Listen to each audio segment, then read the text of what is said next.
welcome to Last Week On. My name is Adam Straughan, and we are back covering Invincible, Season 4, Episode 3. I got to get some air, but before we get into that, I have two very special guests for this episode. So, he is the host of Slayfest 98 and the co-host of My Bloody Judy. It's Mr. Ian Carlos Crawford is back. How are we doing, Ian? Hi, good. Thanks for having me. Of course, of course.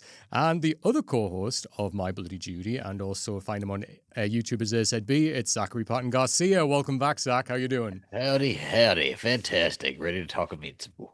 Absolutely. Well, before we jump into it, obviously, Ian, I know we had a discussion about kind of your thoughts of the season so far. So I'm going to ask you, Zach, obviously we've got episodes 1 and 2 so far. I think we both agreed, Ian, it's pretty much a strong start to the season. But what do you think, Zach? What's kind of your overall thoughts of 1 and 2? I was real into it. I watched these back to back pretty quickly. It was kind of sucks that they dropped 3 all at once because then the season's just going to be over that much sooner. But yeah, it's a fun season. I really liked episode 2. I liked going off with, man, I fucking hate Nolan. I hate his ass. I want him to die so bad, but he serves a greater purpose here, right? So, I don't know. Yeah, I'm having fun. Yeah. It's weird. I was saying this to Ian. It's we've been, away for a year, but yet every time it comes back, I always feel okay, business as usual. Feels like a friend I haven't spoken to for a long time, but as soon as I come back to him, okay, let's just pick up where we left off, and I just get straight back into it. Whereas, thank fuck for that previously on in episode 1, because Jesus Christ. But other shows, I am what the fuck happened again? And it's just nice to have it annually rather than that 17-year gap we had between 2 and 3. Adam, I feel like I'm that way with every show now. I'm I don't know. I liked last season, and that's all I remember. I just fucking hate TV now. They keep it's just too long between seasons. Yeah. You never fucking remember anything. No. Catch me and Zach ranting about this in every recording we've done for the last Yellow Jacket. It's this one. Pretty Little Liars. It's fuck. Yellow Jacket's got me as well, to be fair, because I was all right, who is that in the jungle? Who is this I'm character? glad I love Yellow Jacket so much, though. Same. I will ride or die with that show, so I'm okay with their gaps, but every other show is really starting to truly piss me off with this stuff. Yeah. However, let's talk about this episode. So, this episode I do like. I will say, we start off with the Titan, obviously meeting Machine Head in the bar. All of this now, I will say, this storyline about Titan, I'm not huge on. But I do like the family stuff that happens later on. I think that's more interesting because it kind of links directly to Mark. But this kind of him joining the league again and Machine Head who sounds like fucking Jason Derulo in a song whenever he talks. I did not remember who Machine Head was. I was I don't know what's happening here. I vaguely remembered Titan, but it's what you were talking about, I forgot about him until he talked, and I was yeah, this is a character. I'm sure I've seen him here before. I know he lives here. Right. I remembered the character, but I could not have told you a single thing about the character. Yeah. I think just to jog your memory a little bit, do you remember way back 17 years ago? Just to jog your memories, you dumb fucks. To my grandmother and sick man here. No, so if you remember, there was that episode when they were in this office, and then Mr. Liu was in there, Mr. Liu, and then it was the first time we saw Battle Beast, and there was all of these other creatures came in. They had this fight in the office, and Battle Beast beat the shit out of Mark. So it was kind of that was the start of this storyline, but here we are, man, season 4, and we're still doing this. I'm just I do give it credit that they are good. Throughout the episode, they start filling us in a little bit more. So I eventually picked up on it, but it is I don't know. There are also a lot of characters in this show, so it's a lot to keep tabs on, and I don't have a cork board for it. Connecting all the and that's lines. Why I think a lot of times with superhero storytelling, when people get annoyed at certain things, that I'm that's just superhero storytelling. Yeah. With that, it also is easier if you have a comic book, because you can just be oh, let me look at the other issue I have sitting here so I can remind myself. You can't really do that when you're watching a show, unless you're put on a totally different episode in the middle of watching one. So it is a little difficult because there are so many, and they do a good job of giving the characters a lot to do. But yeah, I could not remember, I remembered Titan, but I I was like, I know he teamed up with Mark last time there was a dragon. I don't know. He's like kind of a mob boss, but like left the mob boss family. So there's like, yeah, so he's kind of taken over as like a mob boss. He's kind of like, in a weird way, like a little bit like the Kingpin character in Daredevil, Ian. Like he's kind of like running things on the ground in the city. So it's kind of like a little bit more like low stakes, like just city kind of crime, I guess. Whereas Machine Head is trying to get him back into like the League, which is like, you know, the League of Enemies, which we see at the end. And that's what obviously he recruits Mr. Leo into as well. And like Mr. Leo was like in charge of that initially. And then when Titan like kicked their asses with Mark, then like he went into the League and then Titan took over as like his position. It's like, it's all fucking comic book shit, isn't it? But yeah, again, it's not my favorite storyline. But I do like the season and the Cecil and Donald stuff that comes after, which is like, you know, they're questioning now, like obviously they go back to that, you know, footage of Mark when like he killed that astronaut when he put his obviously fist through his head.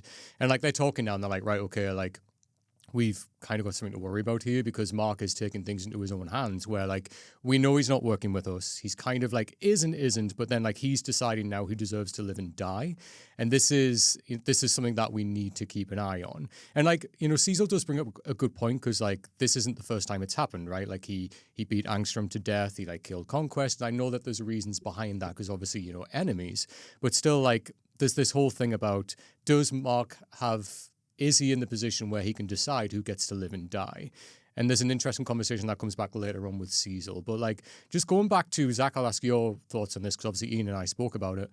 Where do you stand on when, like, obviously Mark like punched that guy's head when, like, you know? I was just about to ask y'all the same exact question. Yeah. Like whether it was a necessary death or not. But you know, it's.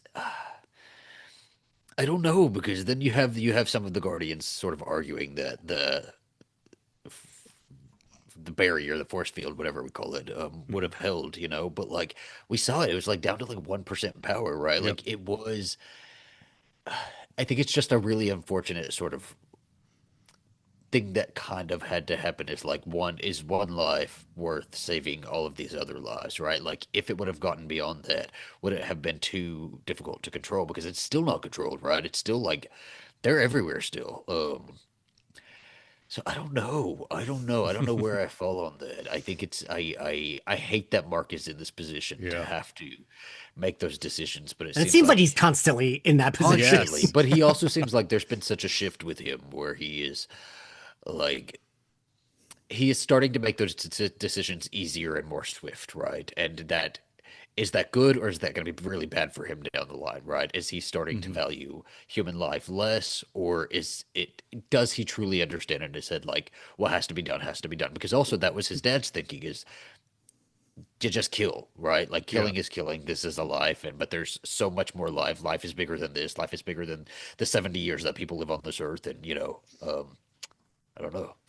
Yeah. What did y'all think about it? Did you think it was necessary? Mark did the right thing. Yes. Yep. 100%. Like I like that you and I have no qualms about Mark. And Zach's like, well, I don't know. No, I mean, don't get me wrong. Like, I understand Mark's plight because it's like two endings here. Like, Mark obviously like doesn't want to become his father, and that's what he's been fighting against for so long. And like, you remember the way the episode started when, you know, last season we had all of the Marks that were like destroying the city. So already the people of the city think he's a fucking asshole when they see him. So like, he's trying to kind of almost like win like back his image, and the last thing he wants to do is come across like he's his own dad, right? So like, there's that hanging on him, but also at the same time, he was in a impossible situation with that whole like thing. And like, think about it on the other way. Like, if he just thought, oh no, I'm going to wait for Bulletproof to get here. Bulletproof doesn't get there in time. The barrier falls down. The secrets are released on Earth. He would have regretted doing something then, probably when he could have, you know? So.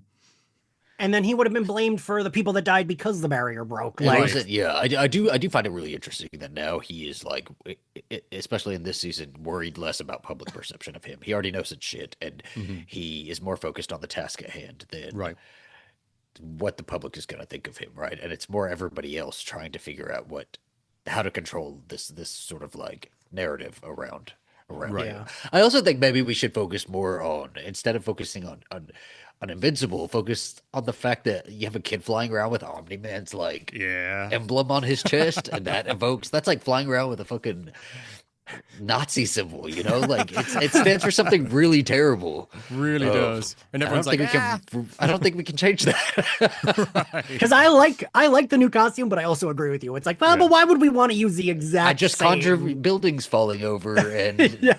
the arms. Literally, yes, the severed arms. But like as well, like I know he's probably like making like, oh well, it can stand for Oliver, but it fucking doesn't. It does not, the though. No, Oliver, it does not stand for that. It's the same as Give us a Omniman. different- Somebody needs to then- tell Yeah. him, right? Somebody needs Redesign to like, it, really yeah. sit down and let him know. Give us a cursive O or something, because that ain't Yeah. happening. But I do like the title card, like obviously popping in when, you know, Cecil's talking about him.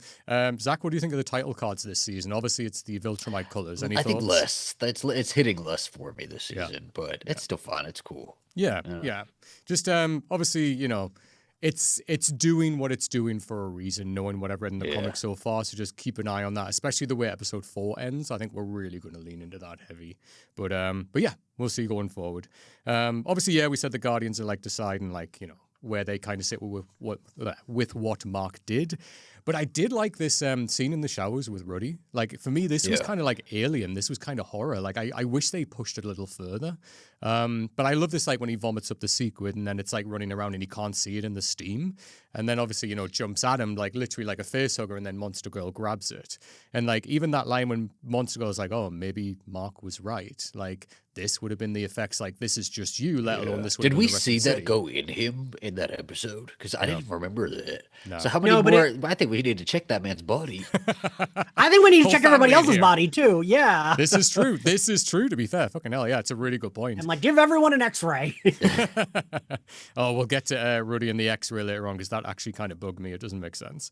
But yeah, obviously we cut to like Mark dealing with his trauma, right? So obviously he is trying to call Eve. She's not answering her phone because her powers are failing, man. Like, she's outside practicing and they ain't happening. And it's like, it must be really shitty, right? And obviously, you know, I felt bad for her, right? Yeah. It's like, man, she like just came into her powers last season, and now it's like, A huge power up too. Like, she had this huge moment, and we figure out kind of what the reason is towards Right. the end. But you know, I'm sitting here thinking, well, is it because she had that big power up that now like her powers have shifted and she has to relearn them, or like what's gonna happen with that? But I don't know. You know, that sucks because she was such like an asset, and we always got a sideline to the redhead, right? God, ain't that the truth? Yeah, it kind of sucks. And as you guys said, like, we had that big. Oh, I don't know if I mentioned to you, Zach, as well. I told Ian this, but like in the last season, obviously we had that big fight with Conquest, which was badass. It was really cool. I love to see the extent of Eve's powers. In the comic, none of that happens.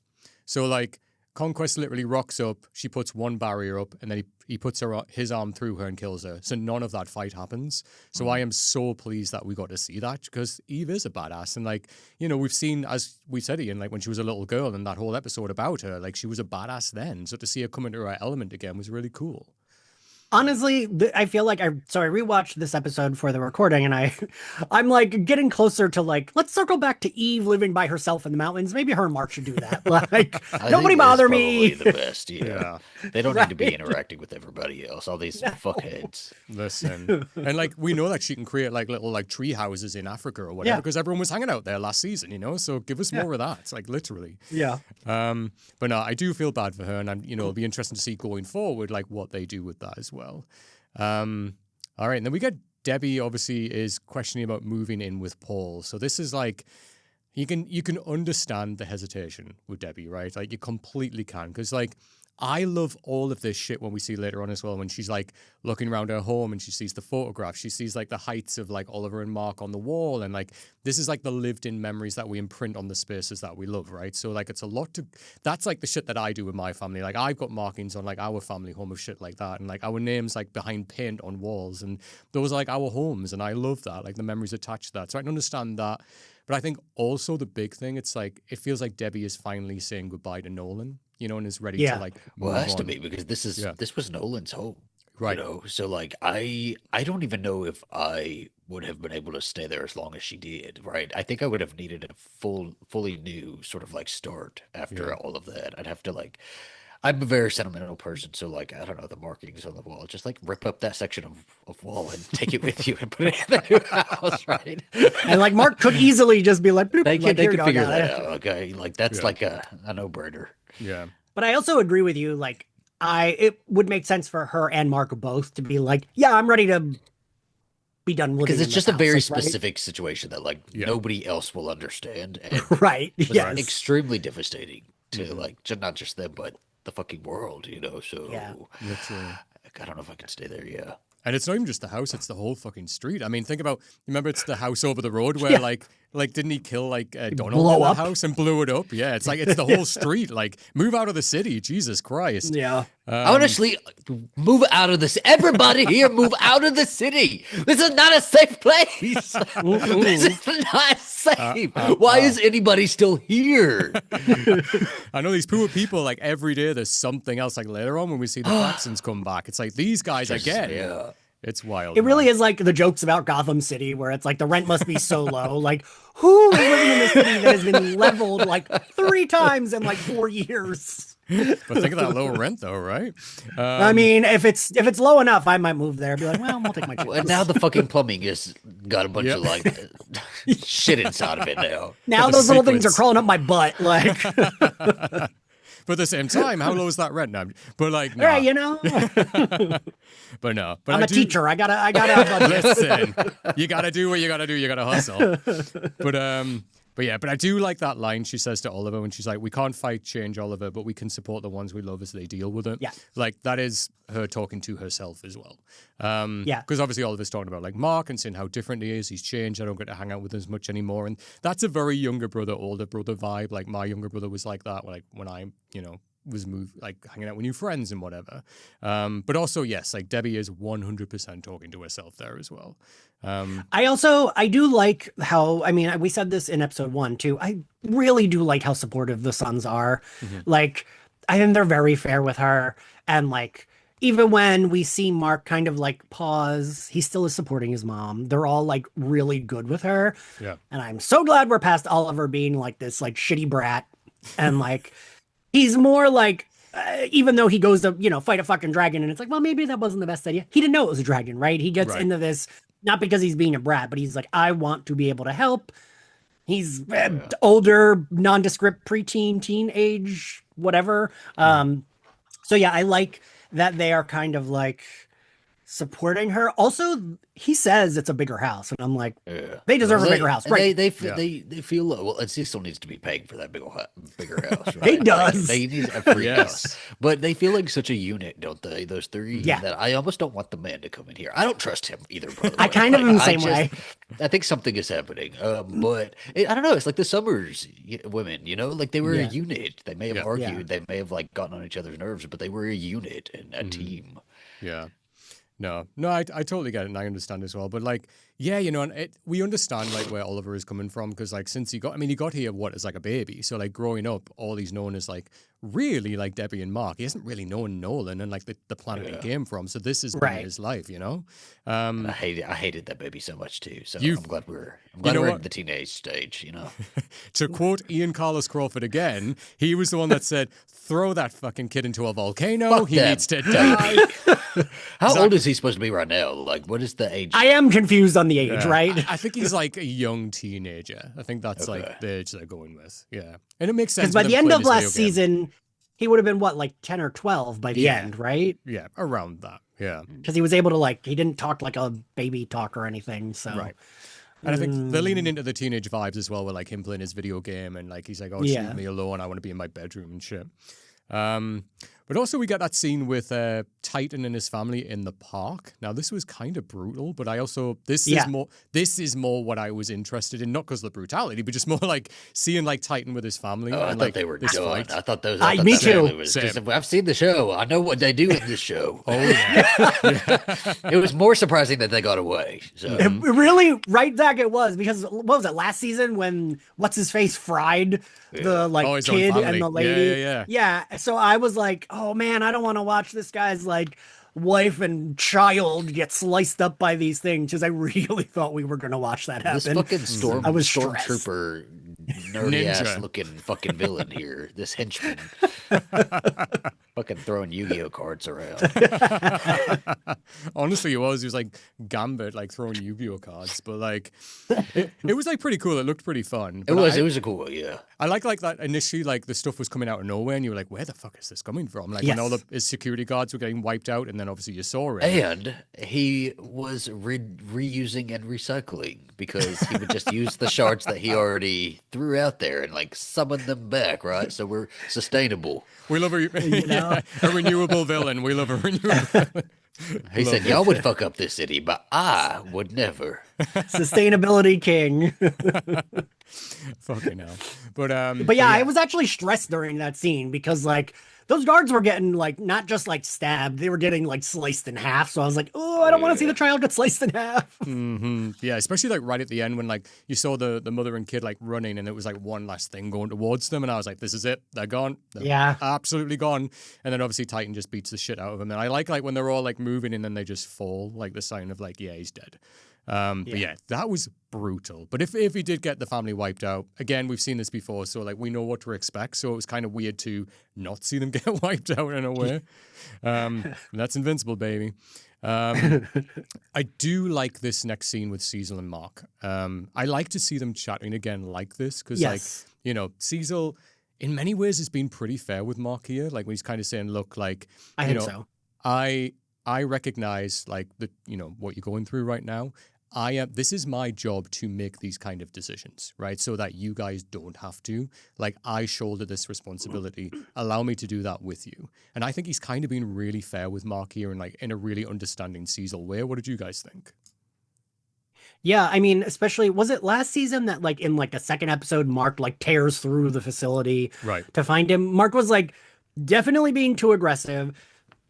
Cecil is kind of like, I'm always a little bit like lenient with Cecil because he kind of is the one that has to make these bad decisions, right? Mm-hmm. He just is in this position of power. He's like Nick Fury if Nick Fury didn't care as much about like what he had. If it was just like, yep, I'll kill that person because I have to. But like Cecil, the rules are different, right, in this world because all these people do have special powers. This city has been leveled so many times. So he does need to make like harsh decisions. Mm-hmm. So I don't know. I'm never too mad at him because I do feel like he cares about Mark and Debbie. So I'm glad that I think Mark is almost starting to realize, oh, I had to kill that guy too. Oh, like it does suck when you have to make these decisions in this world. So I think Mark is almost coming around to him a little bit more. I mean, he gets pissed when the doctor dude walks in. Right. But I do think Mark is kind of, they're like almost coming to an understanding. I think that's exactly what it is they're coming to an understanding. I don't know if if we're getting to a relationship here just yet, but there is an understanding. And I think just from Mark's, to speak up for Mark a little bit, like he also knows that Cecil is prepared to take him out at any moment, right? And with any judgment that Cecil would make, right? Like Cecil, like going back to those decisions. And so that does create some sort of like arm's length just between them anyway. And I don't know, it would create a little bit of animosity, I think. So maybe, he's a little bit aggressive, but I don't know. I wouldn't trust Cecil entirely, and Cecil shouldn't trust Mark entirely. So right. And I mean, like also like from Mark's perspective, you got to remember like the last season, like, that was in many ways a violation. Like, so like Mark is going to have trust issues with Cecil, like after putting that thing in his brain. Now, we can argue and understand that, like, well, Cecil obviously has to protect the Earth. And like we saw what his own father did. So like if Mark turns, he has to have some backup in order to take Mark down. But at the same time, Mark's not going to forget that, So like, yes, come to an understanding, absolutely. And like, this is the kind of shit where they're never going to be best friends and like hang out with each other. But if they can come to some type of like understanding with each other here, I think Cecil will take that over the alternative, which is what we had last season, No, and it makes sense, like Zach was saying, even if it's not like a relationship, if it's like a working relationship, that makes sense, right? Because it's like Cecil is not powerful the way Mark is powerful, but he's powerful in like fully different ways. So it makes sense for it to be like, oh, there's a monster leveling the city. Let's at least communicate to be like, what do we need to do to stop this monster? But they also are still, I don't know, there's still a little bit of that tension there because if I'm remembering it correctly, Cecil wasn't like, he was a little miffed about that decision that Mark made, right? Or no? Was he? Which decision? I think To kill the killing guy. Oh, killing the guy. Yeah. So like, I think He had to be talked down a little bit by Doug. Oh, right. Or So no, like, so I think it's more like Cecil was more kind of afraid of like, oh, if Mark's doing this now, what else could he do? Yeah. But like, I think Cecil in the same position, given the choice, I think Cecil would have absolutely done the same thing. Yeah, well, I mean, it makes it a little bit hard for Mark to sort of watch that, because if he is sort of growing this understanding that you sometimes you just have to make decisions, then why would Cecil be giving him Right. shit for having to make a decision, right? Right. Right. And so it's there's contradiction there, right? That I can see really Yeah. irritates Mark. Yeah. And I think as well, like with Cecil, it comes across a lot more like transactional. Like it's kind of just like, oh, well, I have to do this because it's part of my job. Whereas Mark, he's like so much more emotionally driven that it hangs on him so much more. So like Mark, I don't think has it in him in the way that Cecil does, where he's like, oh, well, I have to do what's right. End of story. Right. You know, move on next day. Whereas Cecil is a lot more capable in being able to emotionally shut himself down to make that decision. So I think like, you know, in terms of like how it hangs on them both, Mark is definitely feeling this more. Yeah. Well, Is this- and oh, go ahead. No, go ahead. No, you go. I was gonna say, and that only leads me to why I do feel for Cecil, because I think Cecil doesn't want Mark to have to. He's like, I can handle doing this, because Cecil would have been like, kill him. We got to kill this guy. Yeah. And then would have been like, no, fuck you to anyone who told him he was wrong. Like Cecil doesn't get like his feelings hurt. Yeah. So I think to Cecil, it's like, I don't want Mark to start making him these decisions, because it does weigh on Mark and it does make him more emotional. So almost he's worried that because it does hang on Mark, he does worry that he could like veer into being his father, right? Well, he did say here too, like, I'm not supposed to look this old, like something like that. He said, leave the you're gorgeous young man. Like, leave the heavy decision making to me and save that pretty face. Cecil's like, I'm actually 23 years old, and this He's is what 23 years old. It's been a rough life. He's got like a cigarette in his head. 7 cigarettes at once. But at the same breath, you know, like Cecil is playing the long game with Mark still. And like we've always said this before with Cecil, he's always 2 steps ahead. So like he still hasn't told Mark about Conquest. You know what I mean? And like Conquest, like as we saw at the end of episode 1, like right. an escape. I'm scared for him. I don't want him to tell him, okay? Yeah. Out of our orbit right now, and I think we just forget about that. Mark, that was just a meteor. Ignore that. That's a problem for the future. And Yeah, we'll see what happens there. But yeah. But yeah, so also, you know, we cut to Mark and Eve. Eve's obviously really concerned with like her powers disappearing, and obviously she's trying to confide in Mark really. And I completely get like Eve's worry here, because like, you know, she's always been the person where like, oh, like I can jump in and use my powers to do something. And like now that option's not even there. Like she can't even rely on her own powers. Right. So like, you know, that is that superhero side of her disappearing, right? And that's always been one of her stronger sides. So completely understand the concern here, but I do like as well that like, you know, she still makes that time for Mark to lean on her in this conversation to say like, hey, what is going on? And like, they just get each other. I think that's why they really work as a couple. yeah, no, I agree. I just And wanna they're really see good Mark at, be like- gay, though. You know, like, where's William? William's right there. William, Mark, and Rick. Wait, Zach, I told Adam this. I don't know if I told you this, but like, you know, looking at any Invincible born, I'm like, no, I used to be like, no, William is his best friend. And I don't like that. No, they're just friends. And I've come around to it since, but like, I don't know why, but for me, it was like, no, I like them. They love His each other. booty's too good to be a straight man. Yeah, but I know too many straight men that like Exactly. are a waste And of a it nice just, ass. You know what? We need to stop perpetuating that.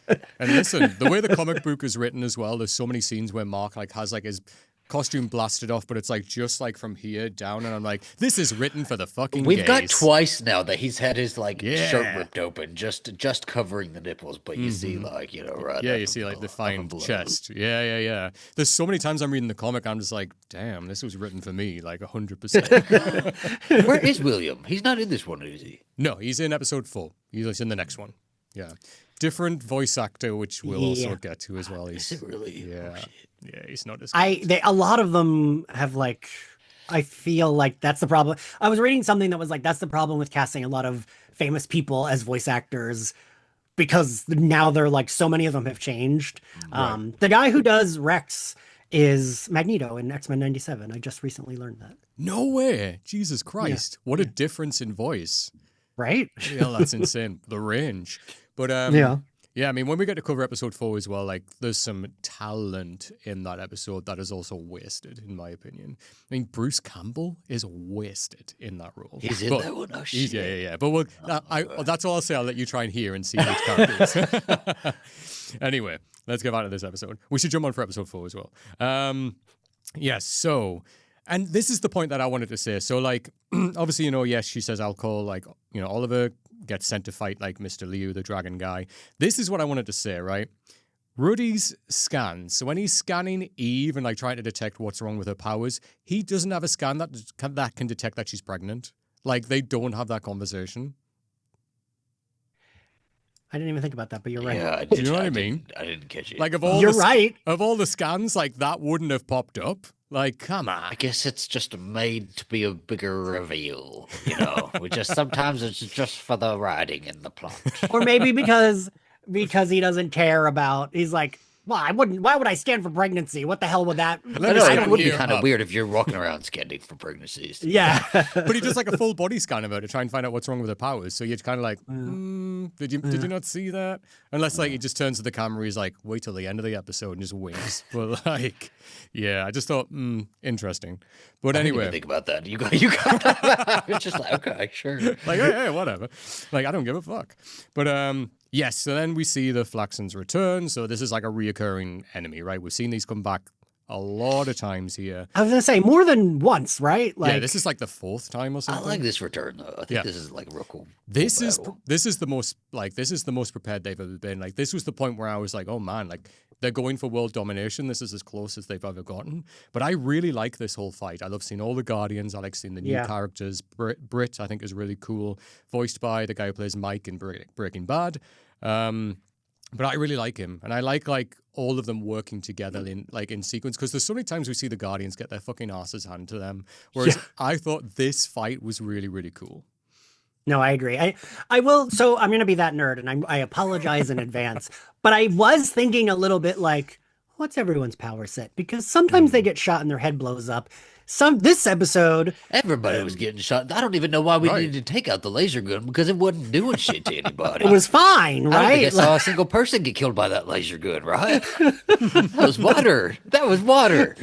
So like that's the only thing. When I was rewatching it, I was like, everyone's getting shot a lot, but normally they get shot and it's like, ugh. But to your point, the dude who is the voice from Breaking Bad, I was like, what's this dude's power set? Because it seems like he's almost as strong as Invincible, because he was getting shot directly in the face and was fine. I'm an animation. I can't die. I'm being paid the good money. I'm staying around. They just hired me from Breaking Bad, so I'm going to be around for a few episodes. Yeah, I hope they kind of explain Brit a little bit later, because so he is part of another superhero group that in the expanded superhero universe of Invincible, you've got one called Capes, which is mentioned. You've got just so many more, and that's when we keep seeing these characters dip in. So I think it's more like a wink and a nod to people who've read them. I haven't read them, so even in the comic, I'm like, who is this man? But wait, it's a separate comic? Yeah, so there's separate series that run alongside Invincible, so they kind of have overlap. Mark goes into them, Robot goes into them. They're crossover quite a lot. But it's not like Image Comics. Okay, I was gonna say, because the Image Comics, I know that they would cross over, but they weren't really set in the same world. Because I always looked to be like, that would be cool if they brought over. I liked Image Comics when I was a teen. So if they brought over, I don't know, Wildstorm or Wildcats or Spawn. I mean, I did read that they tried to get Spawn but they could not get the rights. Yeah. And that seems, yeah. And I think DC owns all of Image now, so probably that didn't happen. Plus, that whole episode of when it was supposed to be Spider-Man that came through the portal, when you saw the web on the back of Mark, and that's a special crossover episode of the comic where Spider-Man and Invincible are on the front of the comic, but they're never going to get that from Disney. No. But no, all that to say is that I do really like this fight. I think it's really awesome. obviously as well, we see like the big thing, I guess, is like when Robot and Monster Girl like run through the portal and then the portal closes behind them. Now, remember, time in like the Flaxen world moves like a lot slower. So like, for all that, it might be, I don't know, like a day. I thought it was the opposite. I thought it moved a lot faster in the Flaxen world. No, hold on. Let me work this out in my mind. I'm sure that whatever happens in the Flaxen world, like, so, because they are gone, minor spoiler, but like they are in there for a little bit. And I think when they come back, they've aged like 7 years when they come back to our world. Okay, yes. So then it moves faster. Yes, that's correct. Yeah, so faster. Okay, yeah.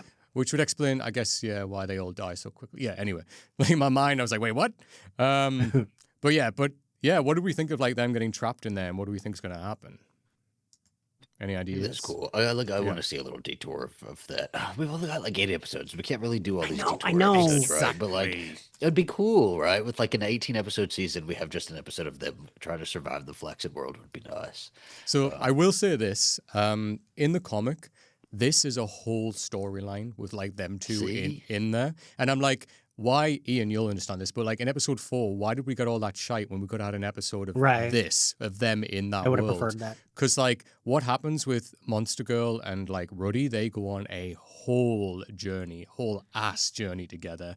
And like, do we know why like Amazon, so Amazon makes the show, right? Yeah. Like they fund it. They fund it. It's on season 4. It's a proven success. So why are they not extending episode runs? Do you think it's the creators that can only handle 8 episodes, or like why? I don't know. Why? I don't know, because they easily could. There's plenty of material there. So like, I don't know, but I don't know, contractually, like maybe the actors are only available for certain lengths of time or something. I'm not sure. I was gonna say I bet because all the actors are like Stephen Young working actors. They're not like actors that don't do anything. So I could see it being that like you have to pay me a lot more if I have to do more than this.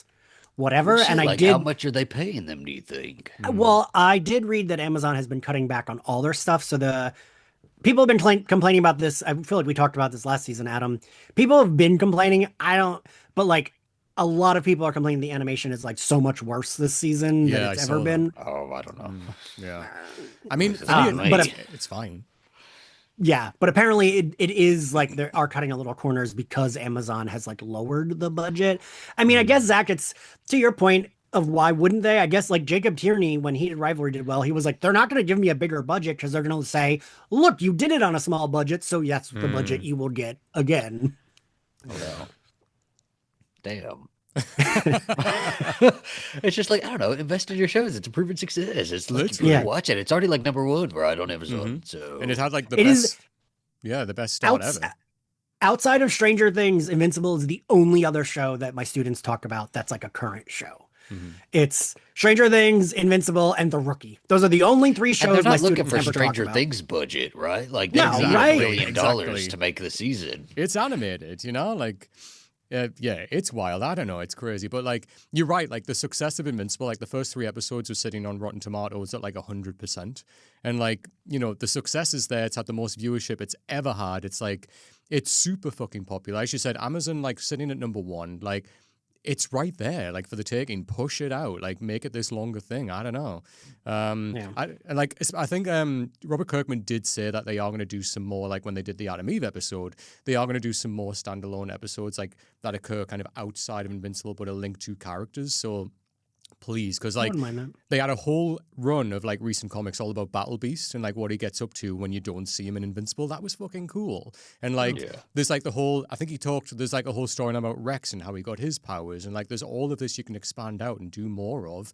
And they are writing new storylines for the show that aren't even in the comics. So if you're gonna do that, man, give us some more like, space to explore that territory.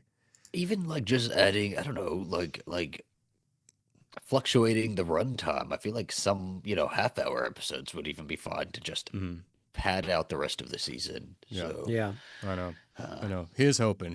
But they have actually confirmed next season already, so that has already started like animation work. They've already started recording lines for it as well, and that will come out February next year. So at least, we're not waiting 17 years between seasons like last time. I'll take it.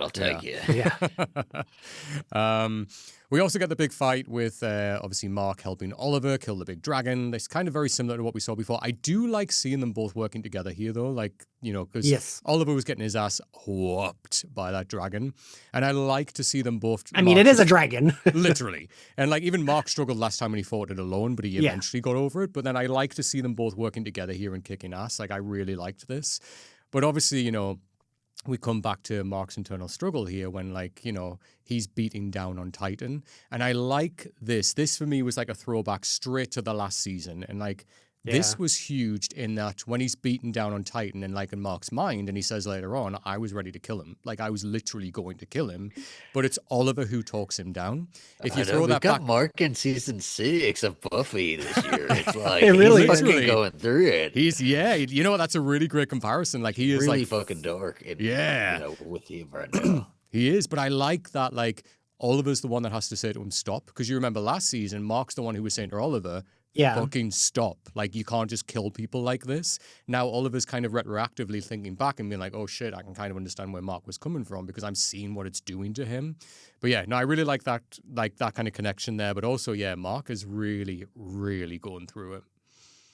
Yeah, and I actually was worried Mark was going to kill him. So I was like, oh, are we going to have like a weird turning point for Mark? And like, I did not want him to, and like Titan, I don't know, for the most part, Titan hired Invincible Inc. It's not like he didn't even want the kid. He didn't lure anybody. He went through the proper channels and made it scheduled an appointment, right? Like sent an invoice.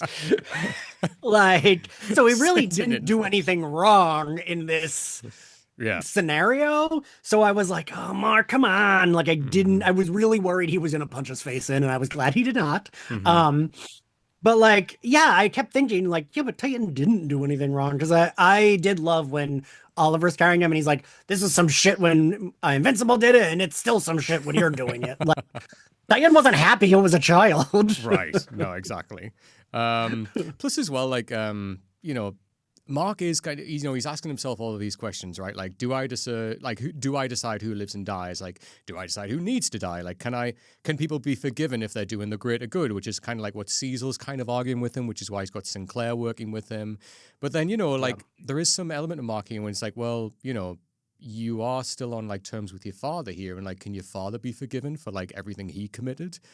So like there is some, and there's like another character that comes in later on where a similar thing will happen to Mark, which makes him a little bit of a hypocrite in this. So it's like, it's interesting, but it's just great writing overall. I think it's fantastic writing to see like the turmoil that Mark is going through here. And as you said, Zach, like season 6 Buffy vibes galore. Yeah. Yeah. I mean, I prefer to see a long drawn out sort of like destruction of self versus next episode we're good, we're fine. Yeah.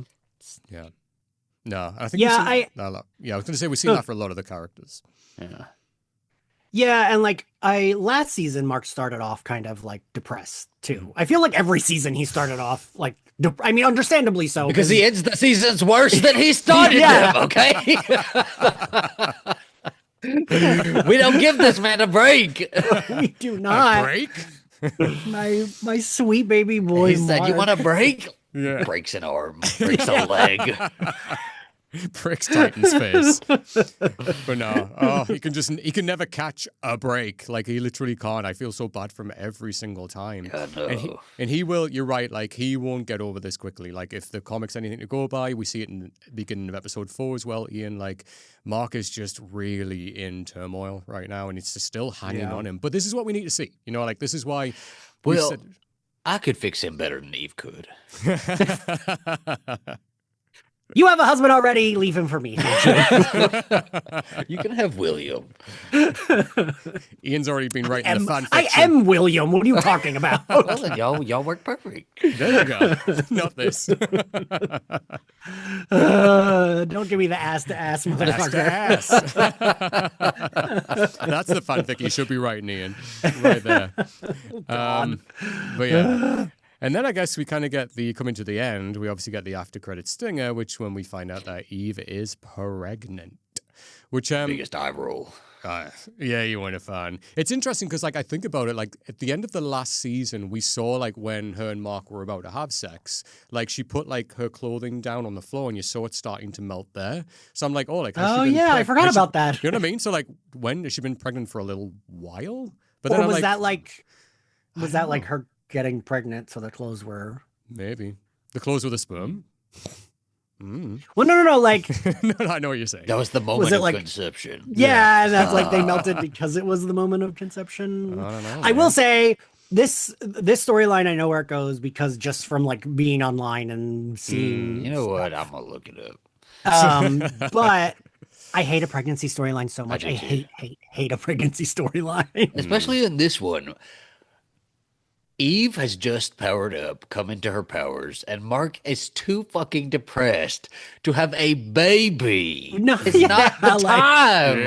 Yeah, that baby This ain't is gonna a save him. season 8 problem. We need to. And like, I don't know, I love Jenny Slate, Obvious Child. That was like one of my favorite movies the year it came out. I'm always annoyed that we're not like, yeah, just get an abortion. Like I'm like, that seems like the logical step here. Like no one is prepared for a child. Oh gosh, they do have a baby.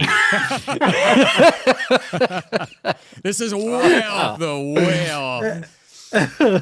Like I've just started reading that shit now.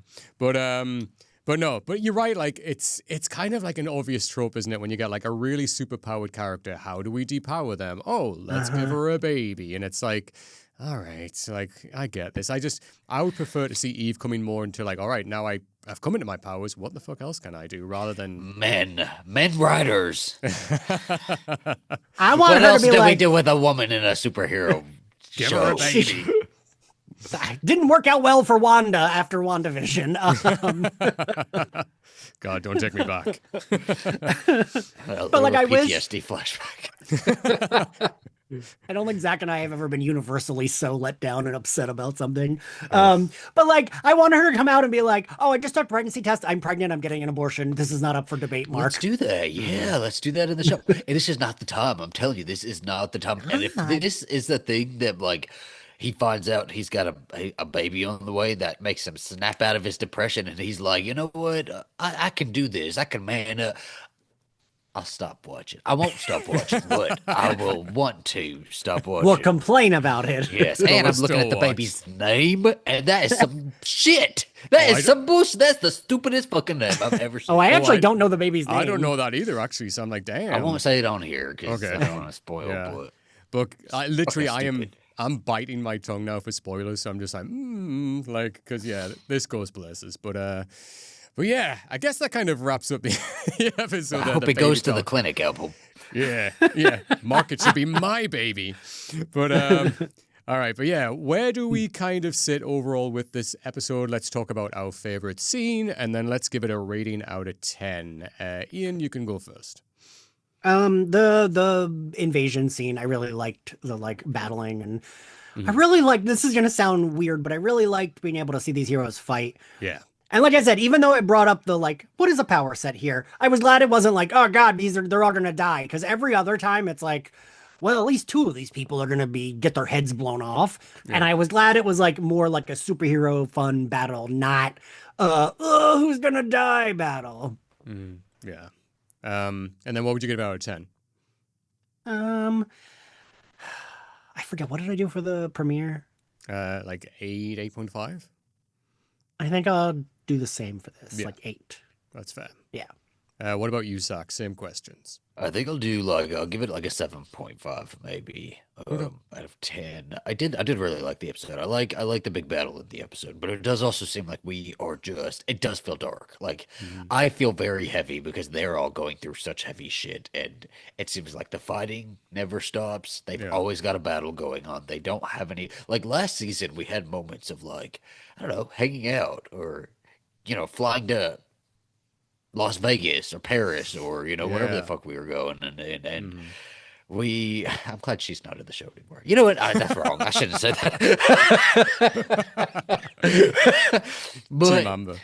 it's just like it feels so heavy because we don't have any of these moments right now. Like we don't have any downtime, and I feel the weight that Mark is feeling, and I guess that's intentional. So I can't really hate on that, but man, I need him to go to an arcade or go eat his favorite like food for a moment, just for a scene, right? But he's about to find out he's got this baby coming, and that's gonna throw him into some fucking turmoil. And so it doesn't feel like we're gonna be letting up anytime soon. And so I just it feels like a little bit of a bummer, and I would like a little bit of something light, I in think the future. to your point, Zach, because we haven't even seen like Friends, like you said, we Yeah. haven't Where's seen William. Yeah. Yeah. Yeah.